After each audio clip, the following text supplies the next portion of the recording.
Olá, abelhudos! Tudo bom com vocês? Vamos testar um formato um pouco diferente para o céu de fevereiro?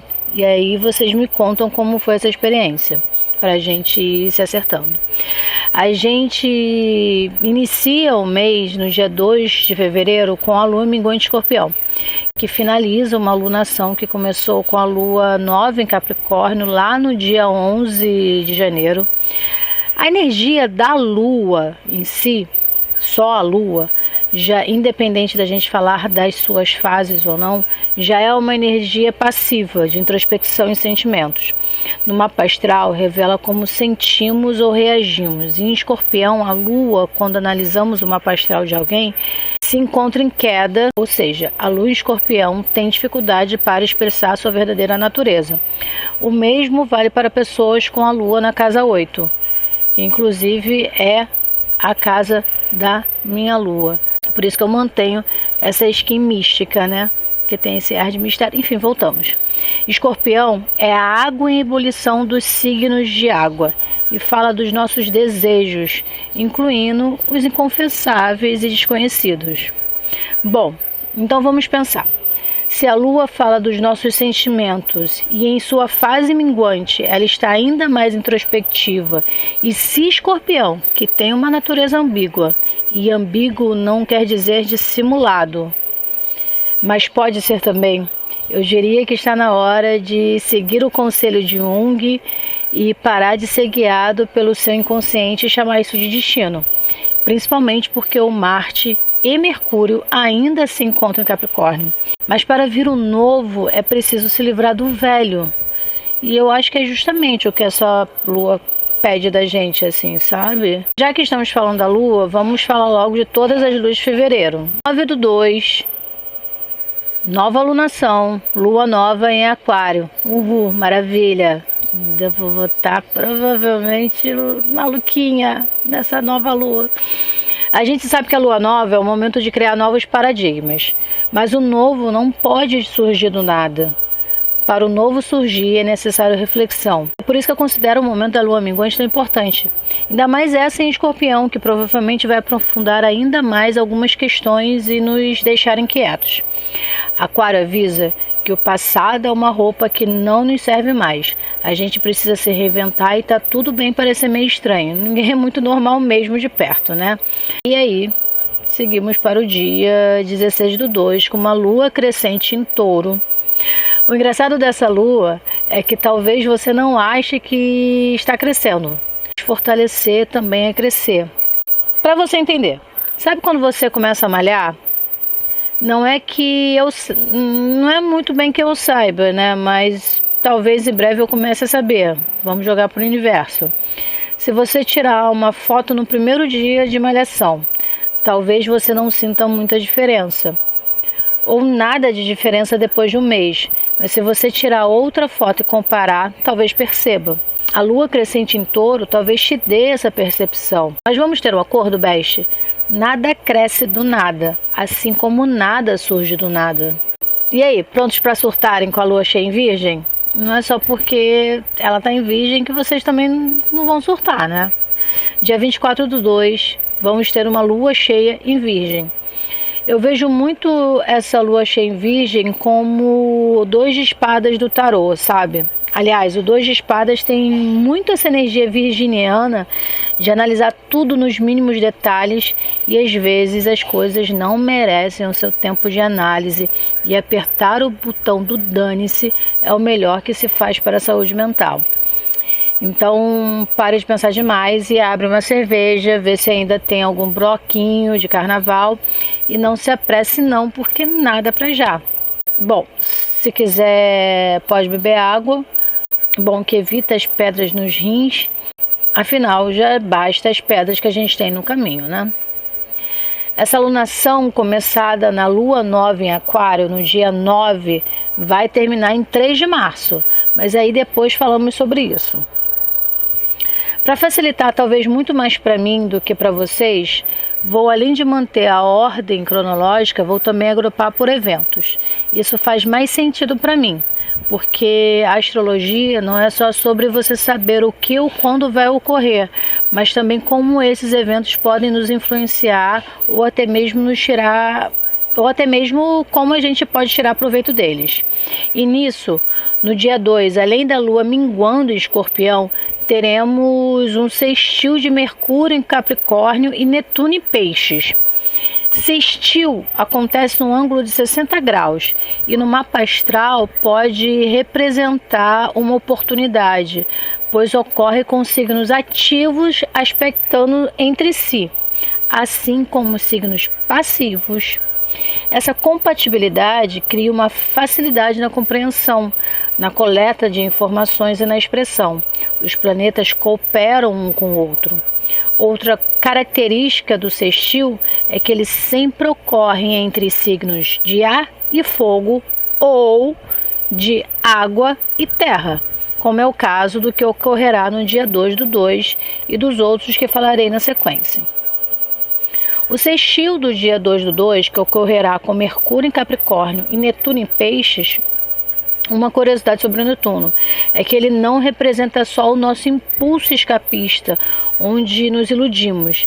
Netuno também mostra onde iludimos o outro. E Mercúrio é sempre sobre a nossa comunicação.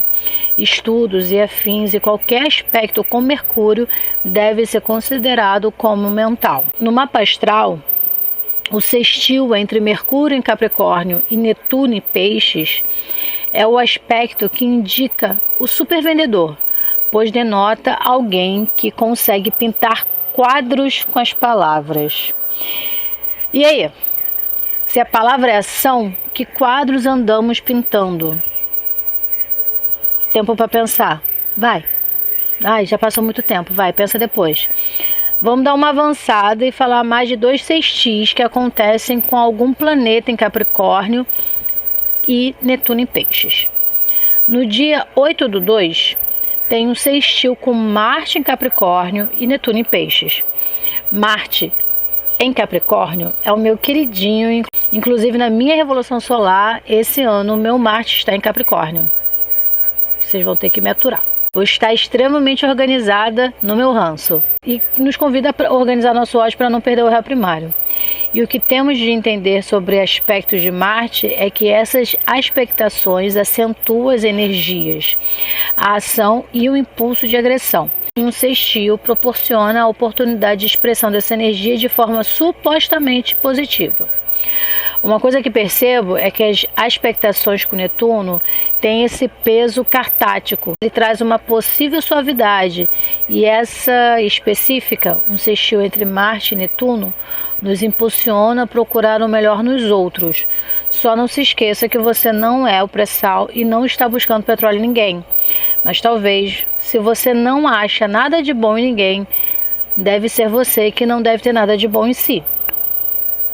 Joguei o shade e partimos assim para o próximo sextil, que ocorrerá no dia 13/2, com Vênus em Capricórnio, minha amada, e Netuno em Peixes. Eu amo falar de Vênus, pois eu realmente acredito que gente que tem amor próprio não enche o saco. Ou quando enche, é por escolha própria, sem se vitimizar. Vênus representa nossas necessidades sociais e senso de valores, e seu posicionamento no mapa pode representar o que você realmente gosta e revelar muito sobre você, incluindo o que te torna atraente. Investe em saber mais sobre a Vênus no mapa, que é só sucesso. A Netuno é considerado a 8ª superior de Vênus, o que nesse momento eu ainda não sei como explicar direito. Mas vou encontrar uma forma e aí venho aqui e conto para vocês. E é o segundo dos planetas transcendentais, que é aqueles planetas que marcam uma geração toda e que as suas transições nem sempre é só o easy de viver, como dizia Lulu Santos. Netuno fala das nossas ilusões, não é à toa que é o regente de Peixes. Estou dizendo isso sem hater, pelo menos não muito forte. Qualquer aspecto de Vênus deve ser considerado como afetando a natureza amorosa. Um trígono ou sextil emprestam fluidez e suavidade ao sentimento de amor e de afeto. Em um mapa natal, esse aspecto de sextil ou trígono de Vênus e Netuno pode representar uma pessoa boa em resolver problemas, porque é sensível e imaginativo. E uma pessoa que segue o lema: é preciso muita elegância para ser gentil em momentos difíceis. Eu diria que é o momento de se olhar com mais gentileza, sem condescendência, só gentileza, e assim conseguir olhar ao redor com os seus olhos um pouco mais gentis. Bom, a gente deu uma olhada adiantada nos dias para falar dos 6x, mas já voltamos ao dia 3/2, que é um trígono de terra. Olha, Vênus em Capricórnio e Lilith em Virgem. A Vênus em Capricórnio é uma Vênus posuda.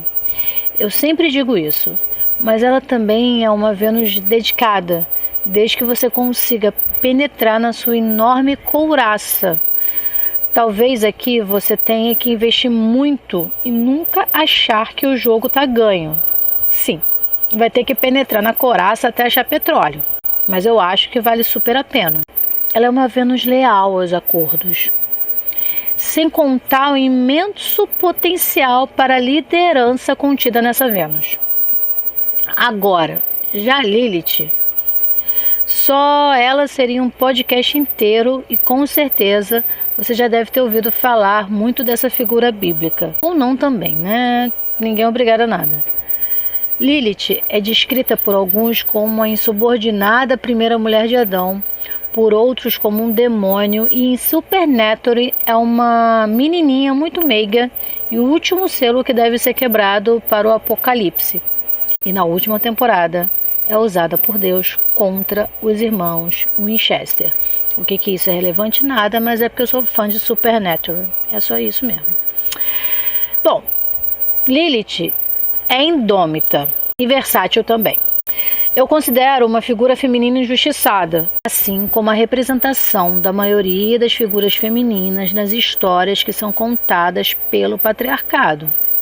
A nossa Lilith, no nosso mapa, nos mostra o que nos faz levantar da mesa quando o amor não está sendo servido, o que não negociamos. E em Virgem, um signo conhecido pela sua capacidade analítica e praticidade, mas que também carrega em si um ar crítico e é difícil de agradar. Pode tanto nos levar a reavaliar nossas relações de forma metódica, como de forma mesquinha. Os trígonos geralmente são favoráveis. O trígono permite essa interação fácil entre dois planetas, mas também pode favorecer a tendência para escolher a linha de menor resistência, o que pode causar indolência. Os trígonos seguem o fluxo natural das coisas. Tem coisas que dão trabalho, mas valem o esforço. Nem tudo é para ser fácil, mas não é abandonando tudo que não sai do jeito que a gente quer que se descobre pelo que vale a pena lutar, né? Bom, já tivemos no dia 2/2, lua minguante em Escorpião, sextil de Mercúrio em Capricórnio e Netuno em Peixes, e no dia 3/2 o trígono de Vênus em Capricórnio e Lilith em Virgem. Aí, no dia 5, voltamos para o 6x, um que ocorre com o Sol em Aquário e o Quiron em Áries. E para aproveitar, vamos falar logo do que vai acontecer no dia 8, que a gente vai ter um sextil com o Sol em Aquário e um nodo de Áries. O Sol representa o impulso do poder, a personalidade, o ego. A sua palavra-chave é o ser interior. Por isso é comum ouvir muita gente dizer que não se identifica com as características do seu signo solar. O Sol é o que você é, mas nem sempre sabe que você é, e muitas vezes nem sempre o que você demonstra. Em Aquário, o Sol se encontra em detrimento, e eu levei muito tempo para entender que isso não necessariamente é algo ruim. Qualquer aspecto com o Sol enfatiza o ser interior, a personalidade e o ego, e o sextil facilita a expressão do ego. E no dia 5/2, esse Sol em Aquário estará em sextil com o planetóide Quiron, descoberto em 1977 e batizado, como era o costume, pelo astrônomo que o descobriu. No caso, Charles Cole. Eu acho que é assim que se fala. Fala de Quiron é um rolê. De pequeno tamanho e localização peculiar, com órbita incomum, os astrólogos chamam Quiron de dissidente, que é um ser que age independente de qualquer grupo social e se recusa a conformar-se a qualquer tradição em particular, vivendo segundo suas próprias regras. Então a gente vai deixar um pouco baixo e vocês tirem suas próprias conclusões. Eu acho que vai ser fogo no parquinho, né? Sol em Aquário, Quiron, sextil, enfim. No dia 8/2, o Sol em Aquário estará em sextil com nodo lunar em Áries. Os nodos da Lua não são corpos celestes, são pontos marcados no mapa natal. Bom, se sextil pode ser entendido como uma oportunidade no mapa, será que posso concluir que o nó do norte em Áries, que fala da necessidade essencial de reconhecer e afirmar as próprias exigências e ser responsável pela satisfação pessoal, já que são importantes para a autonutrição, o crescimento e a integração do ser, em sextil com o Sol em Aquário, está pedindo para a gente ser mais original e nos entender, não? Aquário não é muito conhecido em seguir o mainstream. Reflitam. Mas não é só o sextil que ocorre dia 5, tá? Dia 5 é um dia babado. A gente vai ter sextil de Aquário em Quiron, sextil de Sol em Aquário e Quiron em Áries, que eu acabei de falar sobre, mas ainda teremos Mercúrio em Aquário, conjunção de Mercúrio e Plutão em Aquário, quadratura de Vênus em Capricórnio e Quiron em Áries. Então vamos falar da entrada do Mercúrio em Aquário. E em Aquário, Mercúrio se encontra em exaltação. É o Mercúrio que fala muito da autodidatia, da facilidade de ler e escrever e dedicação aos estudos, mas também fala da habilidade de pensar demais e pouco realizar. Sim, gente, estou falando com toda a propriedade do mundo porque é o meu Mercúrio. Olha que delícia! Mas na minha revolução solar, meu Mercúrio estará em Capricórnio. Aí eu me lembrei daquele meme da Carol Conká, que ela bota a língua para fora. Enfim, Carol Conká é capricorniana. Mas voltando, o pensar e o realizar, os dois precisam caminhar em conjunto. Dá o passo, que Exu dá o caminho. Ainda sobre o dia 5/2, esse dia babado, vamos ter uma conjunção de Mercúrio e Plutão em Aquário. Não só Mercúrio entra em Aquário, como ele entra em conjunção com Plutão. Babadíssimo. O princípio característico de uma conjunção é dar mais ênfase a um signo.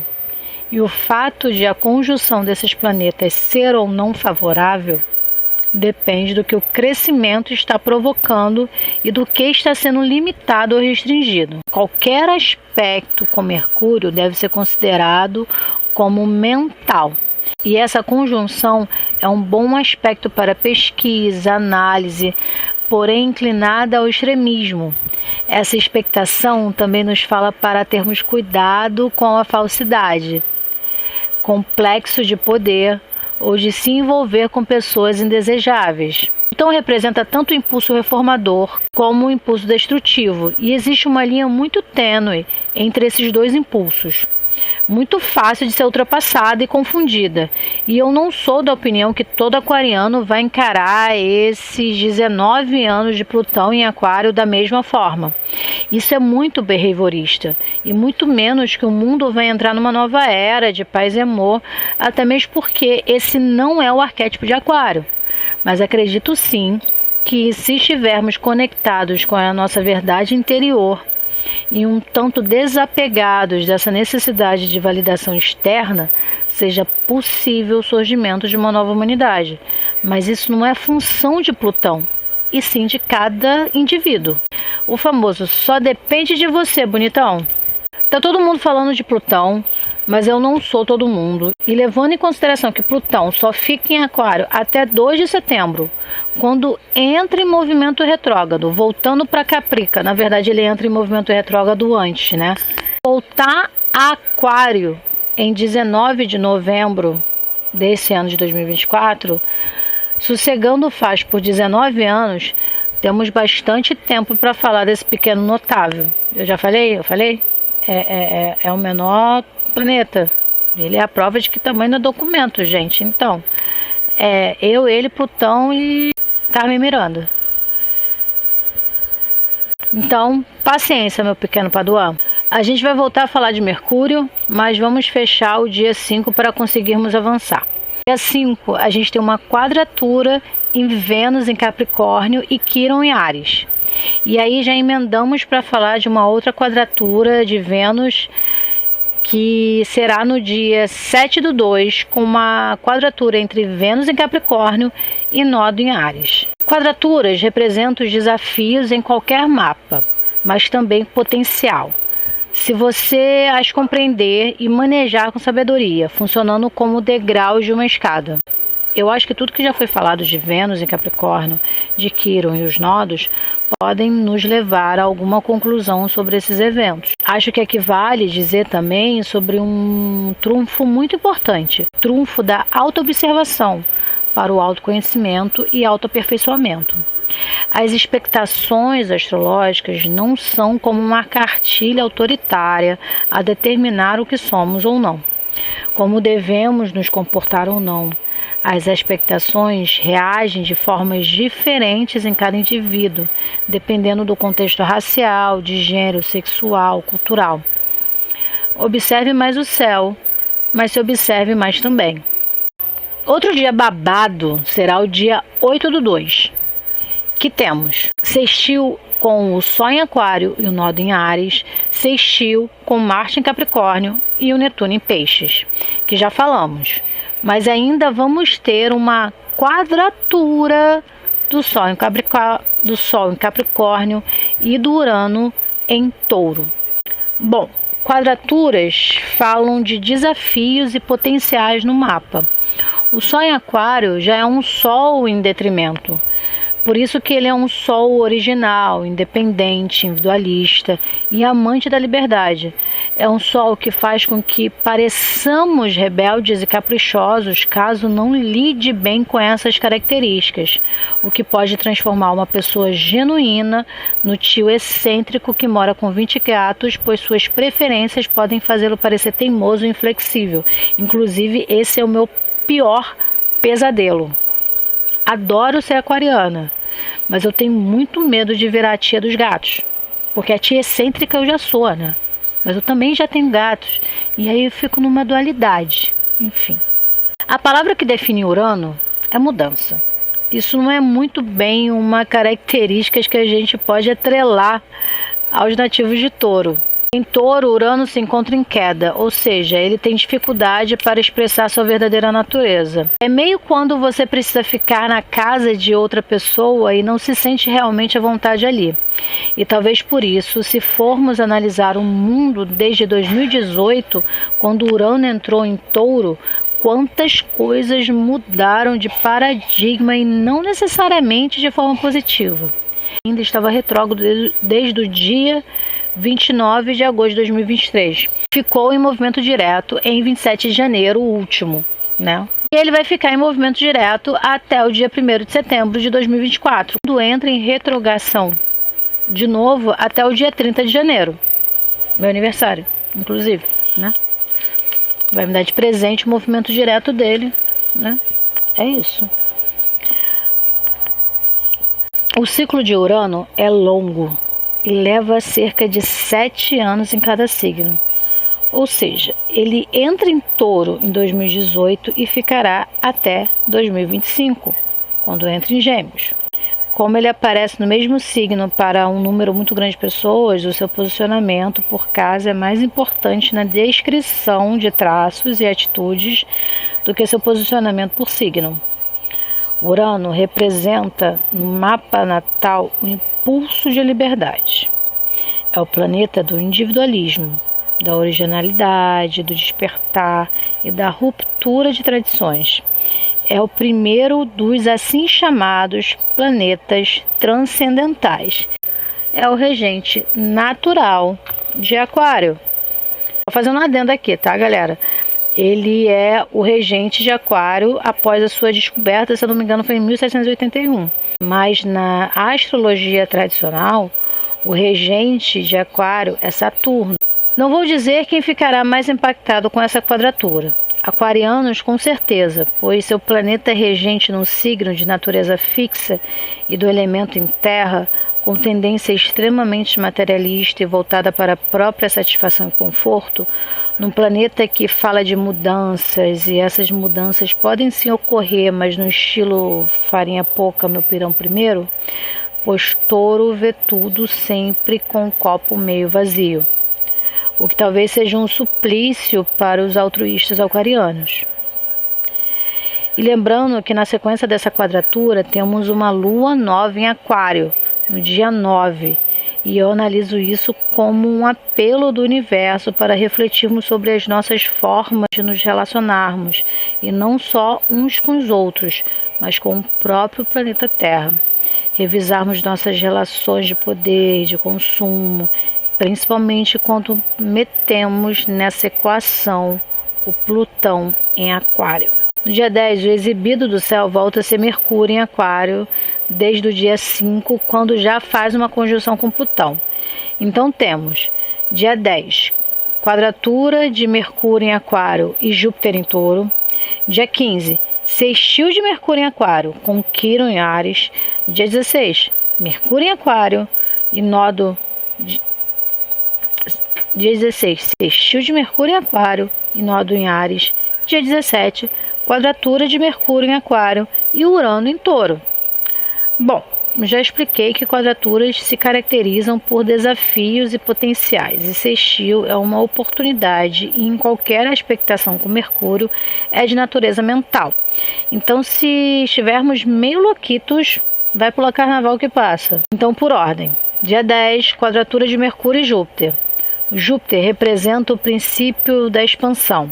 E essa aspectação no mapa de Mercúrio e Júpiter fala de alguém com sonhos de grandeza. O típico mal chegou e já quer sentar na janela. Só quem começa do alto é herdeiro, né, gente? Fala de uma tendência de esperar muito dos outros, e isso às vezes é necessário entender que cada um dá o que tem. E tem gente que tem muito pouco, e é preciso aprender a lidar com isso. Então, não estou falando isso para mim, né? É engraçado analisar esse aspecto porque ele tem no meu mapa natal quadratura entre Mercúrio em Aquário e Júpiter. Mas no meu mapa, meu Júpiter é em Escorpião. Mas, de uma forma geral, essa expectação sugere uma pessoa que gosta de blefar. E, mano, isso é tão eu, pois tem relação com a necessidade da retórica nas interações humanas.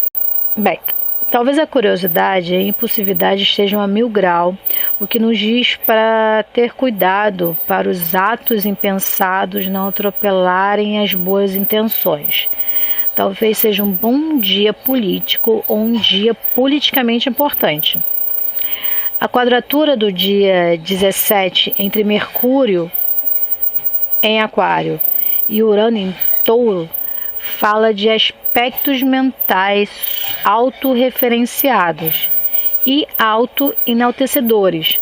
Um bom dia para escrever, mas também com tendência à arrogância e nervosismo. Vamos colocar o pé no chão, criança da mamãe? Vamos. Tira o sapatinho, bota o pé no chão. Sobre as outras expectações, acho que já podemos seguir tudo o que já foi falado ou só observarmos, porque as outras expectações são relacionadas ao Mercúrio em Aquário com Quirón e o nódo em Áries. Então, é só fazer uma relação aí que eu acho que a gente consegue algum vislumbre, né? 13/2. Marte em Aquário. Posicionamento de Marte no horóscopo mostra onde você despende maior energia, e ele estará em Aquário por 39 dias, até o dia 23 de março, quando entra no iludido Peixes.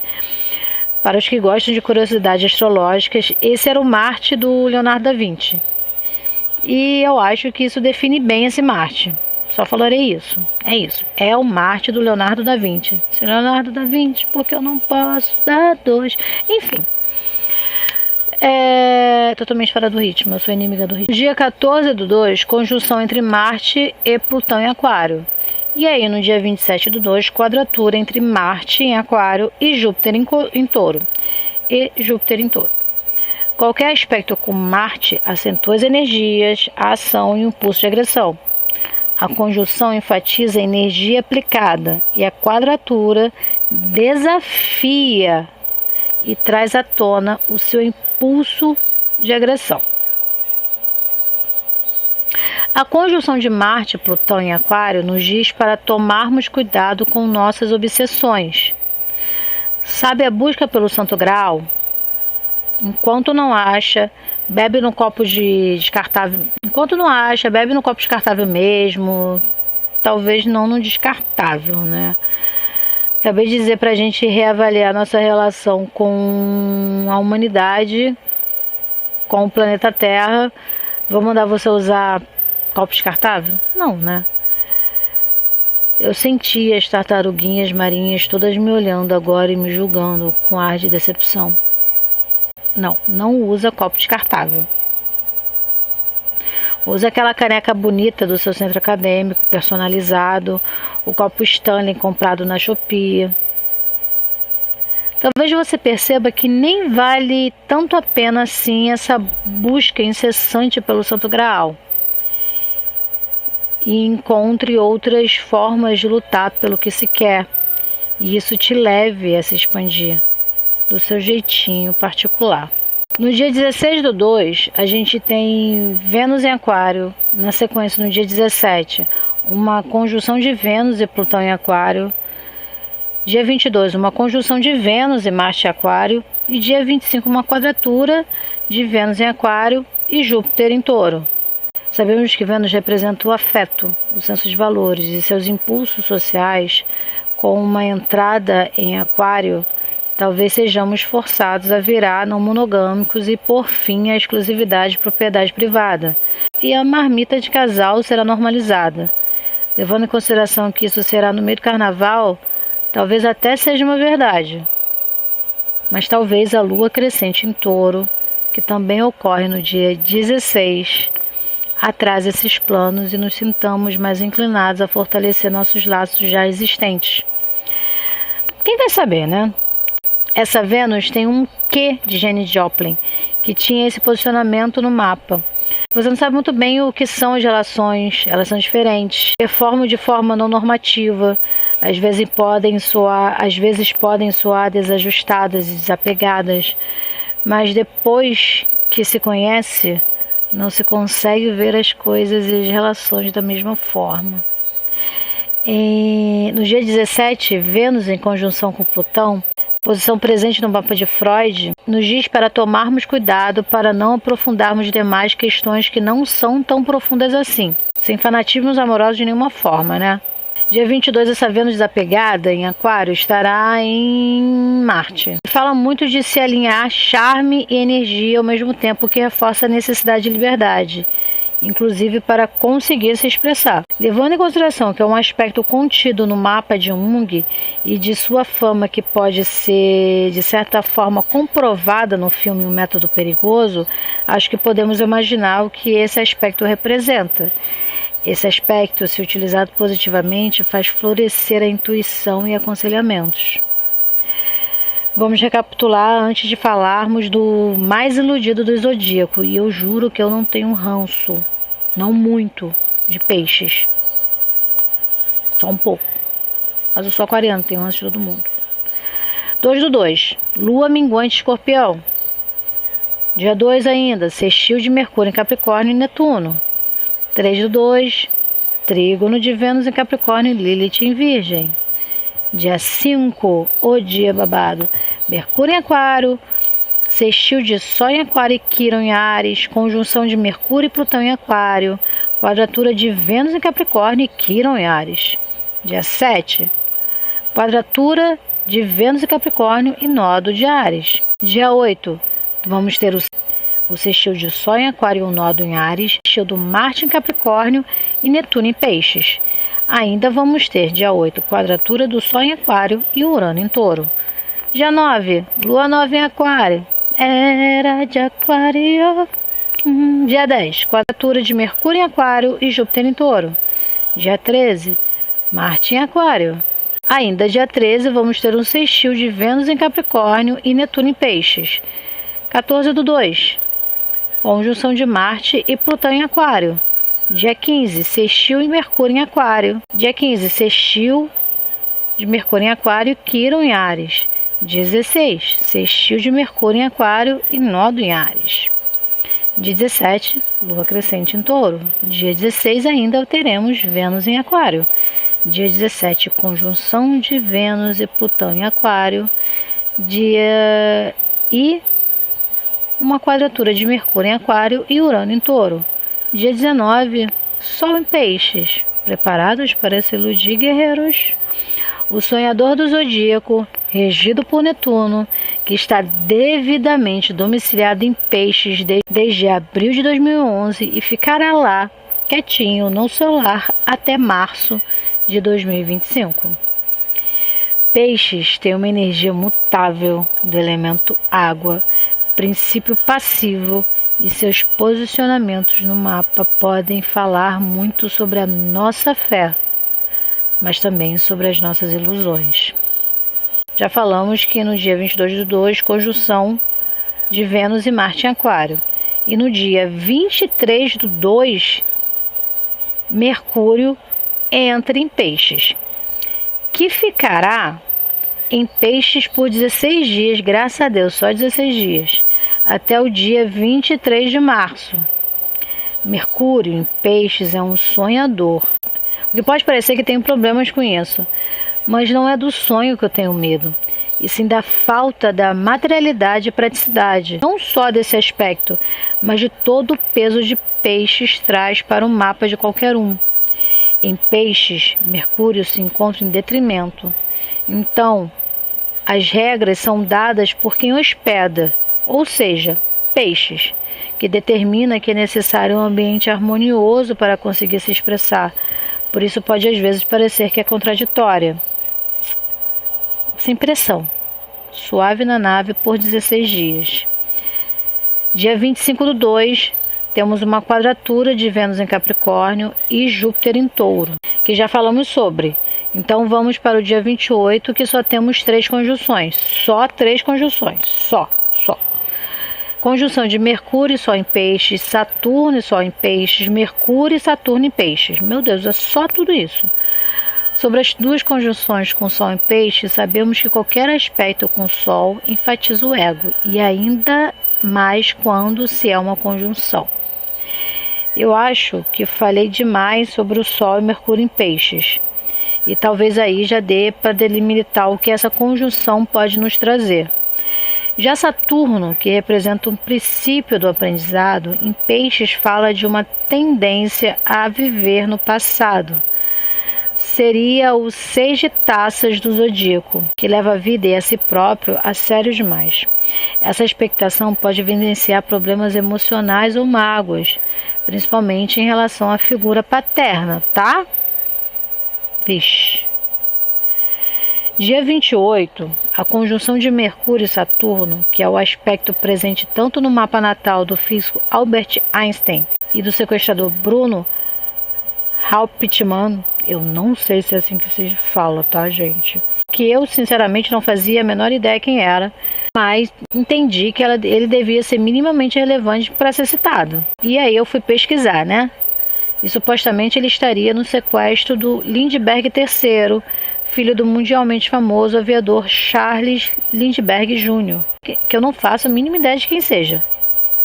Eu digo supostamente, pois Bruno nunca confessou e o caso é cheio de inconsistência. E o fato de estar falando isso diz muito sobre a forma imaginativa de Peixe agir e de se iludir também. Essa expectação diz mais sobre ouvir e geralmente nos estimula ao trabalho solitário, mas com aspectos desfavoráveis, pode ser pessimista, abatido ou deprimido. Dia 29/2, a gente vai ter um sextil de Mercúrio em Peixes e Júpiter em Touro. Eu acho ofensivo começar dizendo que existe esse aspecto, esse sextil de Mercúrio e Júpiter, no mapa natal de Freud. Lembrando que aqui os planetas estão cooperando, a mente deve estar de boa, mas nada necessariamente original deve estar acontecendo, principalmente se levarmos em consideração a natureza de Júpiter em Touro. É um bom dia para literatura e conselhos. Bom, é isso, abelhudos. Aproveitem o carnaval com parcimônia e até março. E lembrando, se você ouviu até aqui, eu percebi neste exato momento que eu estava gravando o podcast que eu esqueci de falar sobre o dia 27/2, que é a quadratura de Marte em Aquário e Júpiter em Touro. Me esforçarei para falar sobre isso na nossa rede tão amada e querida. Até março, aproveitem o carnaval, bebam água e não voltem para o ex.